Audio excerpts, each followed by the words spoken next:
Jumpa lagi bersama TJ44, channel inspiratif dan cerita roman yang akan selalu membuat teman-teman baper. Sebelum lanjut, bantu tekan tombol subscribe dan like channel ini jika sudah. Terima kasih. Dan saya doakan buat teman-teman yang sudah melakukannya, diberi kesehatan dan rezeki yang berlimpah. Amin.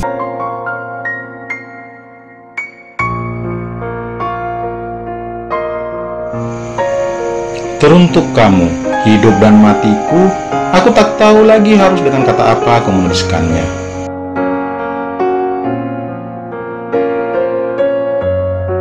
Sepenggal puisi di pembuka lagu surat cinta untuk Starla, membuka hariku di pagi hari ini. Beberapa waktu belakangan ini, aku sangat suka mendengar lagu itu. Entahlah, alasannya mengapa, aku suka aja mendengarnya. Sambil duduk di teras depan rumah, memandang pekarangan rumahku ini yang kini sudah terlihat begitu memuakkan. Ditemani dengan secangkir kopi dan sebungkus garpit.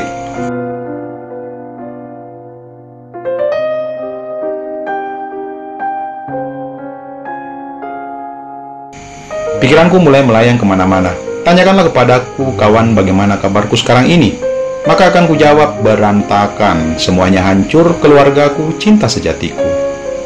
Untung saja, otak bagian kecilku tetap bekerja untuk menjaga kestabilan bisnisku.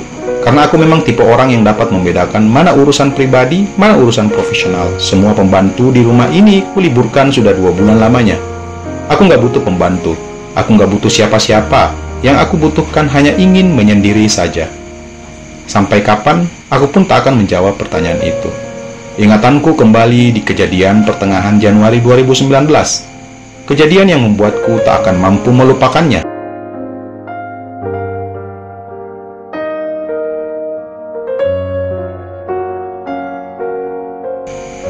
Januari 2019. Aku tak bisa diam seperti ini setelah kepergianku meninggalkan Nida, kota Lombok dan juga Tama hanya karena penghormatan yang aku berikan buat Abah si Nida. Malah harus mengorbankan semuanya, bahkan endingnya semakin membuatku uring-uringan.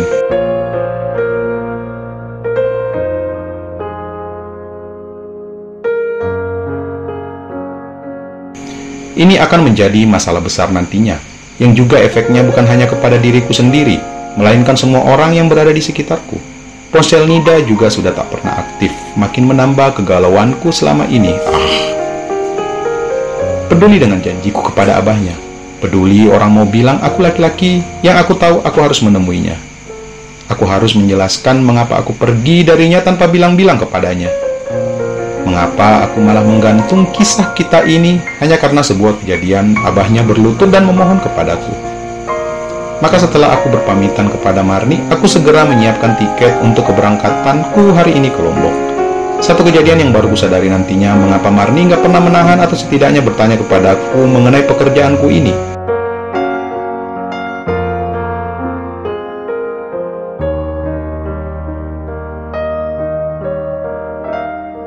Mengenai sikapku yang berubah secara dia adalah istriku, teman hidupku, ibu dari anakku, mengapa dia tidak merasakan sedikit pun kejanggalan yang terjadi pada diriku? Aneh bukan? Itulah yang akan kujawab nantinya setelah aku menceritakan kisahku di bulan Januari ini. Singkat cerita, aku telah tiba di kota Lombok beberapa jam kemudian. Aku mengambil hotel di dekat rumah Nida dan tanpa sepengetahuannya aku ingin bertemu ke rumahnya. Di depan pintu lobi aku bertemu dengan pegawai hotel.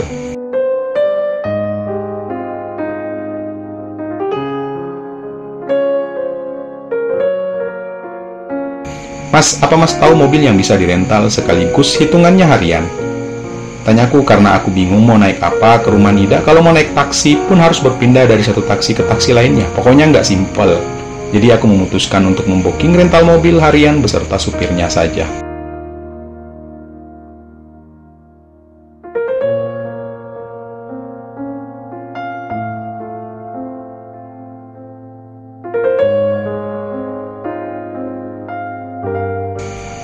Oh ada pak, kebetulan paman saya juga. Mau saya teleponkan pak, ujar si pegawai hotel. Boleh deh kalau nggak keberatan mas. Dan setelah 10 menitan menunggu, akhirnya sebuah sedan Toyota Altis berhenti di depanku. Selamat pagi pak, ujar seorang pria yang jika ku tebak mungkin sudah cukup tua. Tapi tubuh kekarnya itu yang bikin aku sedikit bergidik. Kayaknya jika dia bukan mantan militer, mungkin dia dulunya adalah preman kampung.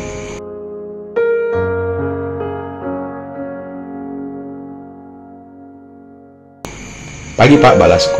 Dan obrolan sedikit pun terjadi di antara kami bertiga. Setelah deal digunakan 500.000 per hari, maka kini aku telah duduk di samping Pak Dirman. Begitulah nama beliau yang pemilik mobil yang akan mengantarkanku kemana saja aku inginkan selama berada di Lombok. Ternyata benar tebakanku tadi. Pak Dirman ini pensiunan militer. Makanya perawakannya rada menyeramkan, tapi aslinya tidak. Dia lumayan berpengetahuan juga saat mengobrol denganku. Pak Dirman asli dari Makassar. Dia mengatakan jika teman-temannya di sini banyak memanggilnya Pak Daeng.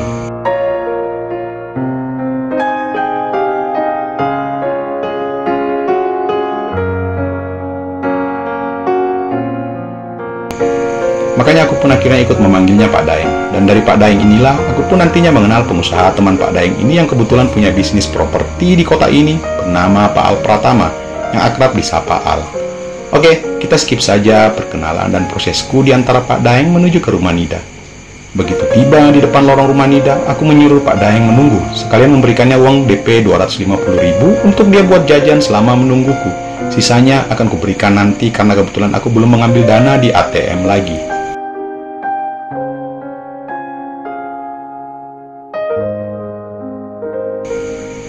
Dengan perasaan yang begitu berkecamuk, dengan jantung yang berdegup semakin tak beraturan, keringat bercucur membasahi bagian kening hingga menetes ke bagian wajah, pun kedua tanganku terasa gemetar saat ku genggam sendiri di saat ku langkahkan kaki ini menuju ke rumah Nida. Begitu aku melihat rumah sederhana milik Nida, peninggalan dari almarhum Pak Rahmat, semakin perasaanku tak karuan jadinya. Aku harus kuat, aku harus bisa, aku harus menemuinya sekarang juga. Jika tidak, maka tak akan ada kejadian berikutnya.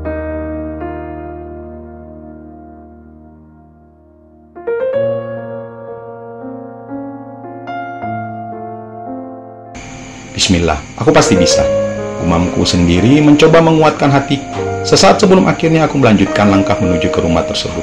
Setiba di depan pintu yang di dalam kondisi setengah tertutup, menampakkan isi dalam rumah yang cukup bersih. Rumah yang meski sederhana tapi cukup nyaman dan untuk dihuni.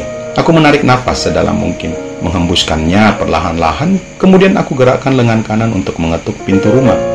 Aku sengaja tak bersuara, menunggu pemilik rumah bersuara lebih dulu.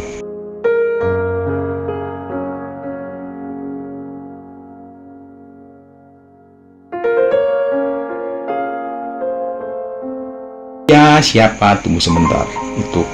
Itu suara yang begitu aku rindukan. Sekujur tubuhku langsung kaku mendengarnya. Kemana anak-anak? Mengapa rumah tampak sepi sekali?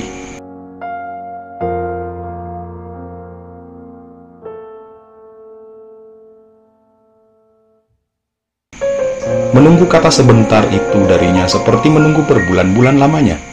Hingga di saat sosoknya keluar memakai hijab seadanya, aku langsung terpaku dalam diamku. Dia pun langsung membelak-belakan mata menghentikan langkahnya dan kedua tangannya menutup mulutnya. Ekspresi Nida bagai tak percaya jika aku bisa ada di depan rumahnya. Assalamualaikum, Nid. Setelah merasa mampu menguasai perasaanku ini, maka aku beri salam kepadanya. Waalaikumsalam, kakak. Selesai membalas salamku, ku sadari kedua mata Nida langsung berkaca-kaca. Ingin rasanya aku menghapus air matanya.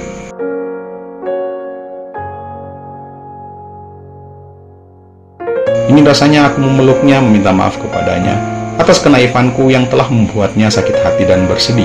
Maaf, hanya itu yang dapat kukatakan setelah berpikir panjang. Jarak kami berdiri kini 3 meteran masing-masing dari kami, belum ada yang bergerak dari posisi sebelumnya. Aku pun juga bingung harus memulai dari mana.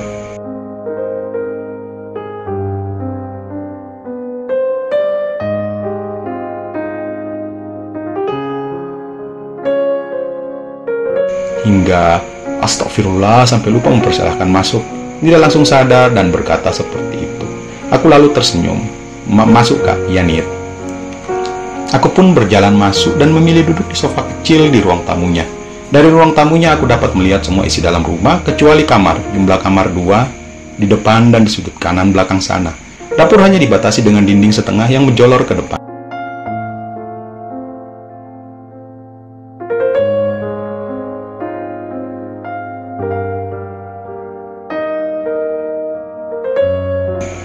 Nida pun duduk berseberangan denganku. Aku menatapnya untuk sesaat lamanya hingga aku menghela nafas panjang sebelum kuucapkan satu kata padanya. Anak-anak kemana, Nid?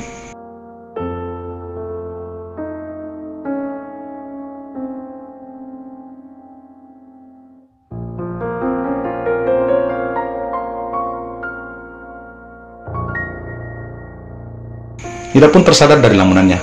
Anak-anak lagi diajak pergi oleh nenek dan kakeknya. Oh, udah lama. Ya nih sebentar lagi pulang deh. Ya, kalau ketemu sama Abah Nida bisa berantakan semuanya. Maka kuputuskan aku harus mampu mengajaknya keluar dari rumah untuk berbicara sebentar saja. Nid, ini di rumah. Aku ingin ngomong sesuatu sama kamu. Apakah tidak sebaiknya kita mencari makan di luar?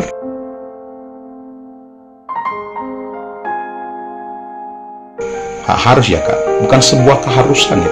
Ini hanya untuk menjaga dari cerita-cerita liar para tetangga yang nantinya justru bikin hidup kamu makin tidak menyenangkan. Maksud kakak? Tanya Nida sambil mengernyit menatapku.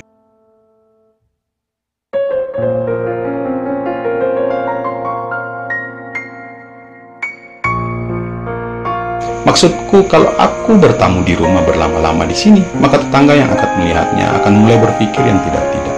Oh iya, Nida paham kak. Bagaimana?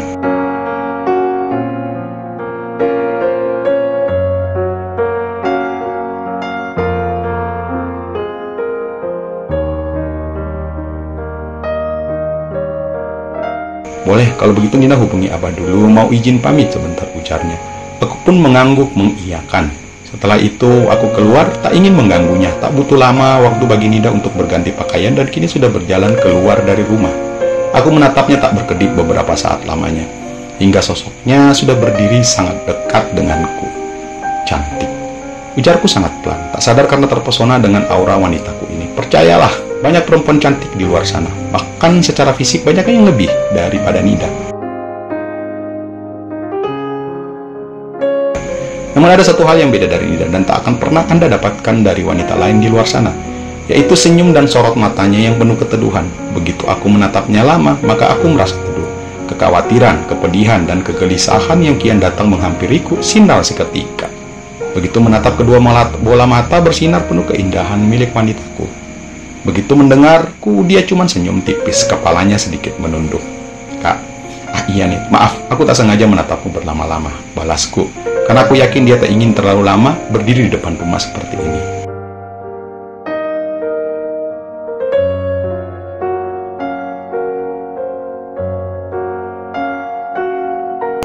Dan pada akhirnya aku mengajaknya berjalan bersama keluar menuju ke mobil Pak Daeng yang rupanya gak bergerak dari posisi sebelumnya.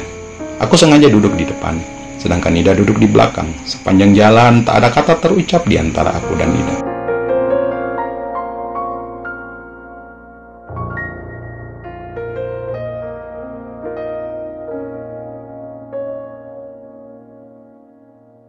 Begitupun dengan Pak Daeng, obrolan seperti saat kami hanya berdua tadi tak terjadi lagi. Mungkin Pak Daeng sedikit banyaknya mampu membaca situasi saat ini. Terima kasih Pak Daeng karena mengerti dengan kami. Skip. Akhirnya aku mengajak Nida untuk ke sebuah resto yang lumayan nyaman. Pak Daeng memilih meja yang berbeda, sedangkan aku dan Nida berada di ruang VIP berdua saja. Karena ada hal yang ingin aku obrolkan berdua saja dengannya.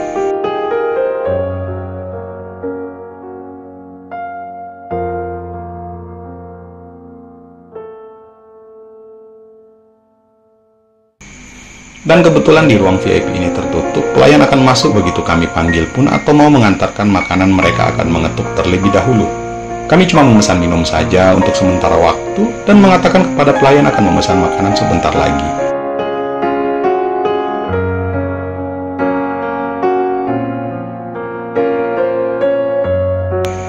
Dan kini hanya kebisuan yang terjadi di antara kami berdua. Tak lama pelayan mengantarkan pesanan kami berdua karena tak ingin berlarut dalam keheningan aku yang pada akhirnya membuka suara. Maafkan atas kesalahan kakakmu ini, Nid. Nida menarik nafas dalam-dalam kemudian mengangguk. Aku kembali terdiam. Aku semakin bingung, malah kini semakin sedih karena aku sangat sadar bahwa perkataanku sudah melukai hati Nida kala itu. Melukai hati wanita yang sudah menyerahkan seluruh rasa percayanya padaku.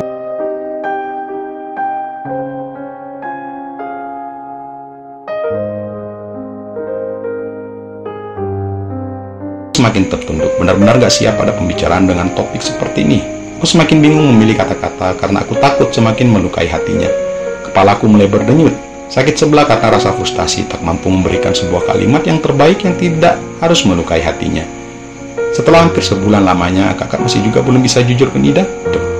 Aku langsung terdiam, jantungku bagai terpukul sangat keras. Aku tak kuasa untuk menatapnya saat ini, maka kualihkan ke arah lain.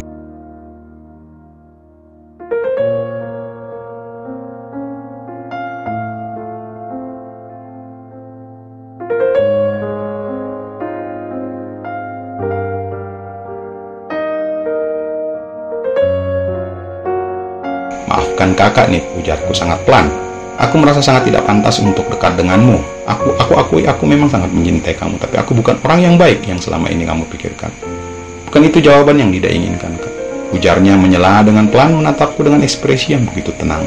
Namun sekilas terpancar kesedihan yang begitu dalam, yang semakin membuat hatiku bagai diremas-remas.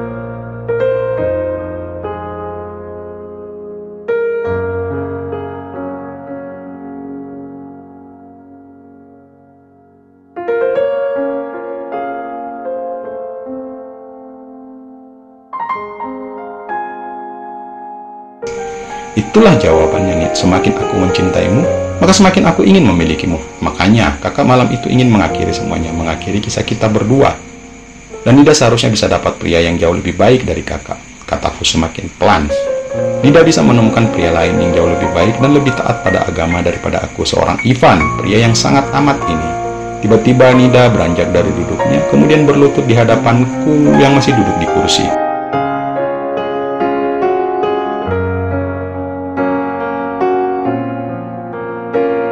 Ya Allah, tubuhku langsung merinding, sekujur tubuhku kaku bagai es di kutub sana, yang sangat amat sulit aku gerakkan. Dan kejadian berikutnya semakin membuat rasa kesakitan ini menderaku. Kedua tangannya memegang lututku dan menengadah langsung menatapku. Jangan, Kak, bisiknya lirih. Nida nggak mungkin menginginkan pria lain selain Ayah Tama, karena aku sangat merasakan bagaimana kebahagiaan yang penuh cinta yang diberikan oleh ayahnya. Oh Tuhan, apa yang mesti aku harus lakukan sekarang ini?